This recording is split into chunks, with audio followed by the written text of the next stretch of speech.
ശബരിമലയിൽ കഴിഞ്ഞ വർഷത്തേക്കാൾ ഭക്തജന തിരക്കും വരുമാനവും ഉണ്ടായെന്ന് തിരുവിതാംകൂർ ദേവസ്വം ബോർഡ്. 12 ദിവസത്തെ കണക്കിൽ 3 ഇരട്ടി വർധനവാണ് കഴിഞ്ഞ വർഷത്തേക്കാൾ ഉണ്ടായിരിക്കുന്നതെന്ന് ബോർഡ് പ്രസിഡന്റ് PS പ്രശാന്ത് പറഞ്ഞു. മണ്ഡലകാലം ആരംഭിച്ച് ഇന്ന് 14 ദിവസം പിന്നിടുമ്പോൾ കഴിഞ്ഞ 12 ദിവസത്തെ കണക്കുകളാണ് ദേവസ്വം ബോർഡ് അവതരിപ്പിച്ചത്. നട തുറന്ന് ആദ്യ 12 ദിവസം ദർശനത്തിനെത്തിയത് 9,13,437 പേരാണ്.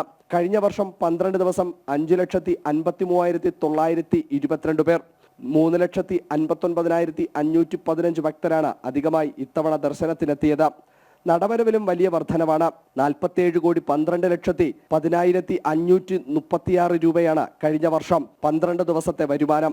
അത് ഈ വർഷം 63,11,41,011 രൂപയായി വർദ്ധിച്ചു. 15,89,12,575 രൂപയുടെ അധിക വരുമാനം. 5,53,922 പേരാണ് കഴിഞ്ഞ പ്രാവശ്യം 12 ദിവസം പൂർത്തിയായപ്പോൾ വന്ന ആളുകളുടെ എണ്ണം.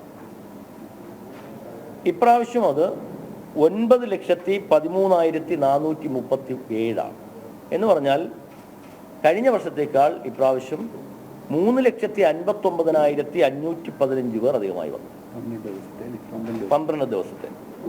അപ്പൊ കഴിഞ്ഞ പ്രാവശ്യത്തേക്കാൾ 3,50,000 പേർ അധികം വന്നു.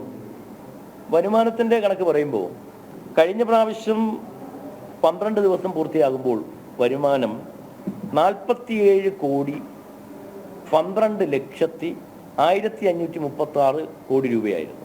ഈ വർഷം അത് 63,11,14,111. കഴിഞ്ഞ ദിവസമാണ് ഈ മണ്ഡലകാലത്തെ ഏറ്റവും വലിയ ഭക്തജന തിരക്ക് ഉണ്ടായത്. 88,751 പേരാണ് ദർശനത്തിന് എത്തിയത്.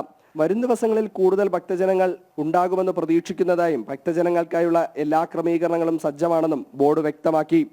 ജനം സന്നിധാനം.